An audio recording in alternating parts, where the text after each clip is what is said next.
Hey everyone, welcome to the channel. I'm in the garage again. Today's work is going to be on my Lexus GS350. It's time to do an oil change, as well as I'm also going to change the rear diff fluid today. I actually have owned this car for about 8 months. I've done the oil change once previously. I actually had the service done at the dealership because I wanted to have them do a once over on the car because the car was fairly new to me and I just wanted to have the dealership take a look at it.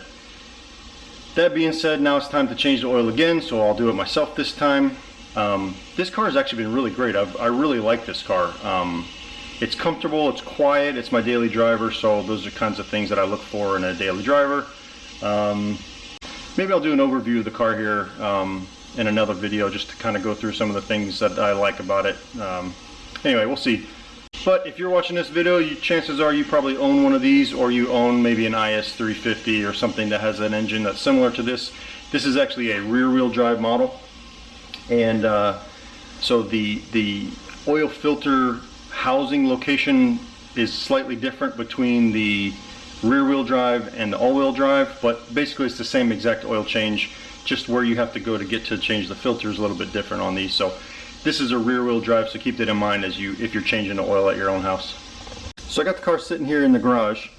We're going to jack the car up. I'm actually going to put it on these Rhino ramps. I have 4 of them.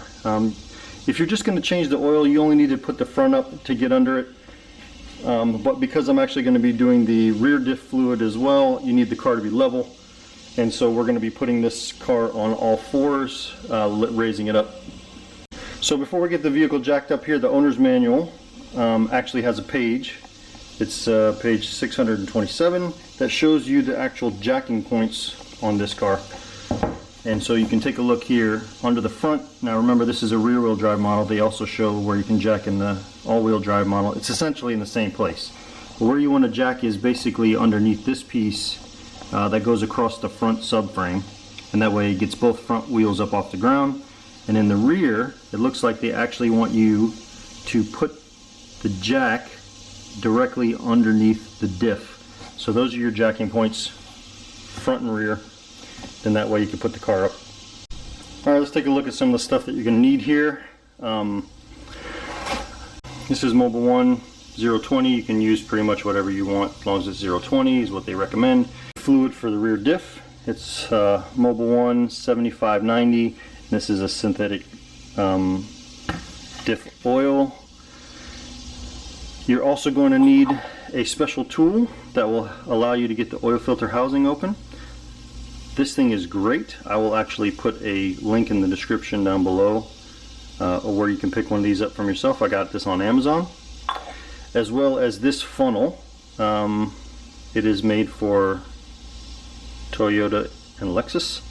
This thing screws right into the fill cap, and basically you can just dump the oil right into it and you really don't have to pay that close attention. That's why I really like this thing. Alright, you also need a drain pan. For filling the rear diff fluid, you're going to need a pump like this, and you'll need an oil filter and a crush washer.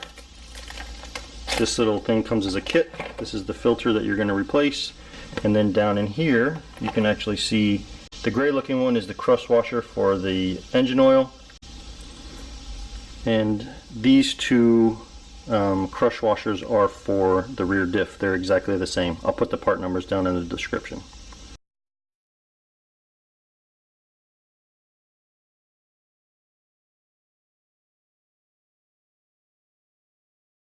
Alright, I start with this ramp because if I don't have the wheels up off the ground at least a little bit, I can't actually get the jack all the way underneath the subframe. Start with these ramps.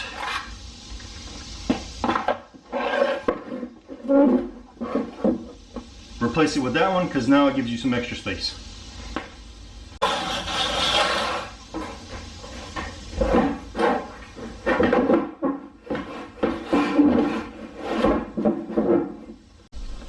Alright, we got the car up now on all 4 stands.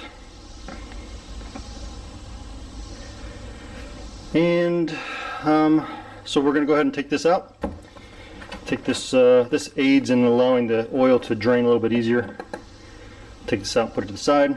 0W20, you can see it says right here. Alright, Now we're going to crawl underneath and start draining the oil out.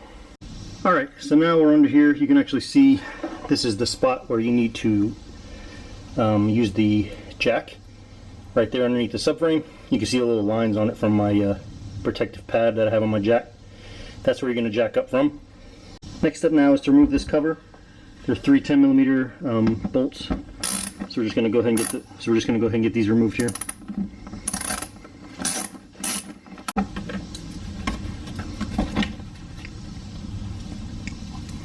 Ooh, watch out for all the dirt and stuff that comes out. The next part is to drain the engine oil, which is right here. This is the drain plug. Make sure you've got your container to catch your oil. Alright, this is a 14mm. Why did some Hercules put this on so tight?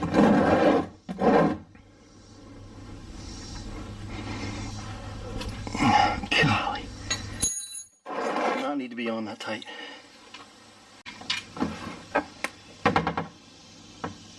Alright, now the engine oil is draining. We'll go ahead and let that drain for a minute or two. Shouldn't be too long. So while the oil is draining, take your drain bolt like this, and you can actually remove the old crush washer so that it comes off. Old crush washer off. Give it a quick clean here. Nothing special. Put the new crush washer back on. Now you're ready to go ahead and put it back into the drain pan. Alright, now that most of the oil's drained out, go ahead and put your drain plug back in here. Finger tighten it, wipe up a little bit of the rest of that oil, and then just tighten it back down. Doesn't need to be super tight, just snug. Alright, so here's the next part here. This is the oil filter housing. The rear-wheel drive and the all-wheel drive models are slightly different. This is a rear-wheel drive model, like I mentioned earlier, so it's oriented like this. The direction I'm pointing towards is the passenger side, and let me grab my special tool that I showed you earlier, put it on here, and we'll be able to break this thing free. Alright, here's that special tool I was showing you earlier. It has teeth on either end. When you put this up onto the oil filter housing, you'll be able to see it goes on a certain way. And then basically you just throw your 3/8 drive in the back there and you loosen it up and it comes right off. Alright, on here you can see this is the tab and that's the other tab. Just take your filter wrench and fit it down on there over the top, loosen it. Alright, so now that it's down on top of there like that, you just grab your 3/8 inch and put it on top and you're good.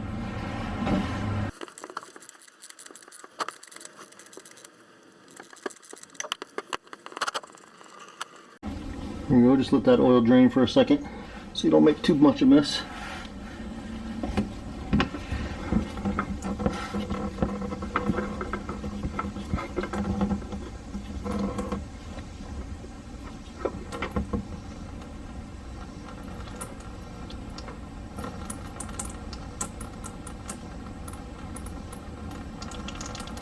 Just slide it out slowly, let it drain.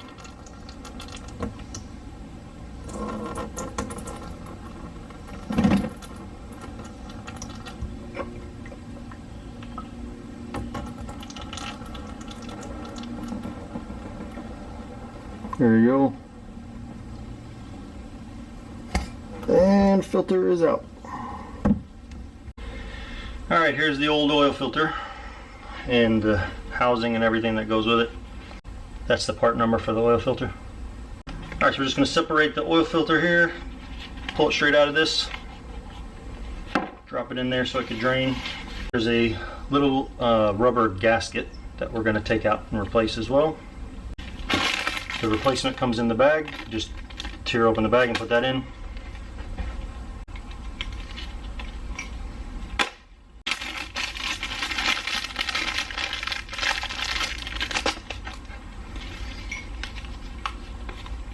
Alright, just put the new ring back in. Put the new O-ring back on. Just like that, nice and easy. Take a little bit of this old oil. Take a little bit of the old oil. And then just run it around the new ring, just like that, all the way around once. Get your new filter, plug it in, just like that, ready to go back in. All right, now we're ready to put this back in. Just get it lined up, and then you can just hand tighten it all the way back down until it starts to get tight, like that. Then you can get your tool out.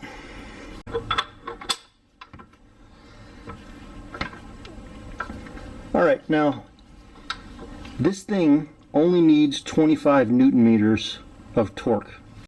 Actually, I have a small torque wrench that has measurements in Newton meters, so I have this set to 25 Newton meters.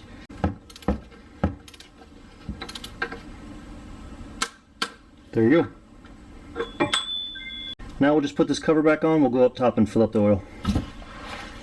Let's start filling up the oil. That's where this guy comes in handy. By the way, I got my underhead light going. I'll put a link up in the top so you can see a review of this thing. It's really awesome. I use it on pretty much every vehicle I have. This funnel just screws right down into there, right on top. It makes it so simple. All you have to do is screw it in, just down like that, and you leave it, and then you're good. All you gotta do now is just fill. Yeah, so watch, this thing's just so simple. All you gotta do is just pour. You don't even have to worry about trying to be accurate or hold a funnel or anything. It's one-handed.